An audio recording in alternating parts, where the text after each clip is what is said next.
Pawan plus Kalyan మొత్తం కలిస్తే పవన్ కళ్యాణ్.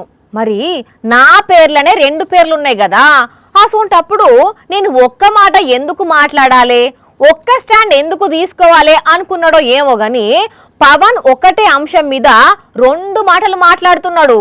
అవునుల్లా, కులం గురించి నాడు ఏమన్నాడో ఇప్పుడు ఏమంటున్నాడో ఒక్కసారి అంటే మీకే అర్థమవుతుంది. Power star Pawan Kalyan alias అబద్ధాల స్టార్ ను చూస్తుంటే రామానుజం అపరిచితుడే ఆదికొస్తున్నారు. ఎందుకంటే పవన్ ఓసారి ఓ తీరుగా ఓ మాట మాట్లాడుతున్నాడు, ఇంకోసారి ఇంకో తీరుగా ఇంకో మాట మాట్లాడుతున్నాడు.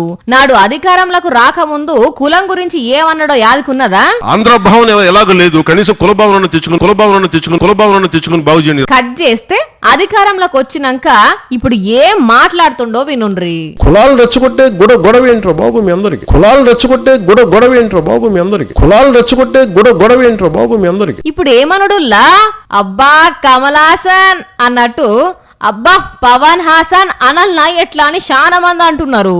లేకపోతే మరి కుల భావన ఉండాలని ఆయనే అంటాడు, ఇప్పుడు కులాలను రెచ్చగొట్టడం ఏంటి అని ఆయనే అంటున్నాడు. ఈ ఒక్కటే కాదు, నాడు చంద్రబాబు అవినీతి పరుడు అన్నది పవనే, ఇప్పుడు చంద్రబాబుతోని పొత్తు కట్టుకున్నది పవనే. నాడు బీజేపీ పాచిపోయిన లడ్డు చేతిలో పెట్టింది అన్నది పవనే, ఇప్పుడు బీజేపీతోని దోస్తు చేసేది పవనే.